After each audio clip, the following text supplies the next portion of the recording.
நமஸ்காரம். 1000 நாமங்கள் 1000 கதைகள் 253வது திருநாமம் சித்தார்த்தாய நமக.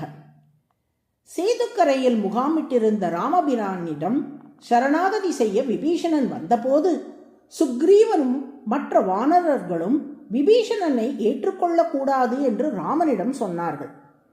உடன் பிறந்த சகோதரனான ராவணனுக்கே துரோகம் செய்ய துணிந்த விபீஷணன் நாளை நமக்கும் துரோகம் இழைத்திடுவான் என்பது சுக்ரீவனின் வாதம். ஆனால் ஹனுமனோ, நான் இலங்கைக்கு சென்றபோது கவனித்தேன், இந்த விபீஷணன் தர்மாத்மா, இவனை ஏற்றுக்கொள்ளுங்கள், என் உயிரை காத்தவனே இவன்தான் என்று ராமனிடம் கூறினார்.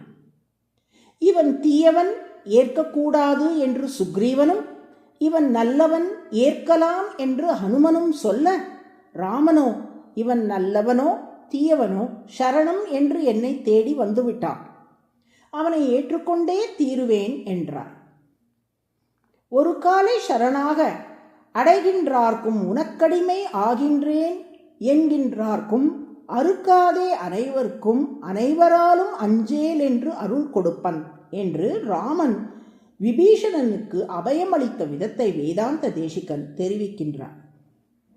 விபீஷணன் மட்டுமல்ல, அவனது அண்ணன் ராவணனே வந்தாலும் அவனையும் எனது நண்பனாக ஏற்க நான் தயார் என்று சொல்லியபடி தனது கூடாரத்தில் இருந்து வெளியே வந்த ராமன் தன்னை தேடி வந்த விபீஷணனையும் அவனுடன் வந்த 4வரையும் வரவேற்று ஆறத் தழுவிக்கொண்டான். தன்னை நாடி வந்தவனுக்கு ஏற்ற வெகுமதியை அளிக்க விரும்பிய ராமன் இலங்கையின் அரசனாக விபீஷணனுக்கு கடற்கரையிலேயே பட்டாபிஷேகம் செய்வித்தான். பின்னர் சேது பாலம் அமைத்து ராமனும் வானர வீரர்களும் ராவணனின் சேனையை எதிர்த்து போர் புரிய தொடங்கினார்கள். யுத்தம் உச்ச கட்டத்தில் நடந்து கொண்டிருந்த வேளையில் ராமபாணங்களால் தாக்கப்பட்டு தனது வில், அம்பு, கவச்சம், தேர் அனைத்தையும் இழந்து நிராயுத பாணியாக நின்றிருந்தான் ராவணன். அவனை பார்த்து ராமன், ஆளையா உனக்கு அமைந்தன மாருதம் அறைந்த பூளையாயின கண்டனை, இன்று போய் போர்க்கு நாளை வா என்று சொன்னதாக கம்பர் பாடுகிறார். இன்று போய் போர்க்கு நாளை வா என்ற சொற்றொடரின் மூலம் இவ்வாறு என்னிடம் விழுந்ததற்கு அப்புறமும் உனக்கு போரில் நாட்டம் இருந்தால் நாளை வா, மனம் திருந்தி சரணாகதி செய்ய நினைத்தால் அதை இப்போதே செய்துவிடு என்ற கருத்தை ராவணனிடம் தெரிவித்தான் ராமன். அன்று மாலை சுக்ரீவன் ராமனிடம், ராமா, ராவணன் திருந்தி சரணாகதி செய்தால் அவனை நிச்சயமாக ஏற்றுக்கொள்வாயா என்று கேட்டான். அதில் சந்தேகமே வேண்டாம் என்றான் ராமன். அப்படியானால் ஏற்கனவே கடற்கரையில் இலங்கையின் மன்னனாக விபீஷணனுக்கு பட்டாபிஷேகம் செய்துவிட்டாயே, இந்நிலையில் ராவணன் மனம் திருந்தி வந்தால் இலங்கையின் அரசை ராவணனிடமே ஒப்படைப்பாயா என்று கேட்டான் சுக்ரீவன். அதற்கு ராமன், நான் கொடுத்த வாக்கை என்றும் மீறமாட்டேன். இலங்கைக்கு அரசனாக விபீஷணனுக்கு பட்டாபிஷேகம் செய்து வைத்து விட்டேன். இனி இலங்கைக்கு என்றுமே அவன்தான் மன்னன் என்றான். அப்படியானால் ராவணனுக்கு என்ன தருவாய் என்று கேட்டான் சுக்ரீவன்.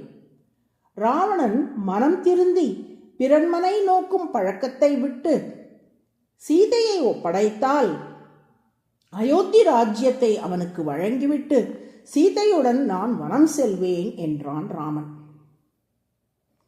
உனக்கு ராஜ்யம் வேண்டாமா என்று ராமனிடம் கேட்டான் சுக்ரீவன். அப்போது குறுக்கிட்ட லக்ஷ்மணன், சுக்ரீவா, அவாப்த சமஸ்த காமனாகிய என் அண்ணன் இயற்கையிலேயே தனது அனைத்து விருப்பங்களும் ஈடேற பெற்றவராகவும் எப்பொழுதும் மனம் நிறைந்தவராகவும் திகழ்கிறார். அயோத்தி ராஜ்யத்திலோ இலங்கை ராஜ்யத்திலோ புதிதாக எந்த ஒரு மகிழ்ச்சியும் அவருக்கு வரப்போவதில்லை. அனைத்தையும் அடியார்களுக்கு தந்துவிட்டு வனம் சென்றாலும் அவரது மகிழ்ச்சியில் குறைவில்லை என்று கூறினான். அர்த்த என்பது விருப்பங்களை குறிக்கும். சித்த என்றால் ஈடேறுதல் என்று பொருள். தனது விருப்பங்கள் அனைத்தும் ஈடேற பெற்ற இயல்பினராக திருமால் எப்போதும் திகழ்வதால் அவர் சித்தார்த்த, விருப்பங்கள் யாவும் ஈடேற பெற்றவர் என்று அழைக்கப்படுகிறார். அதுவே சஹஸ்ரநாமத்தின் 253வது திருநாமம். சித்தார்த்தாய நமக என்று தினமும் சொல்லி வரும் அன்பர்களின் தர்மத்துக்கு உட்பட்ட அனைத்து விருப்பங்களும் கைகூடும்படி திருமால் அருள் புரிவார். நாராயண நாராயண.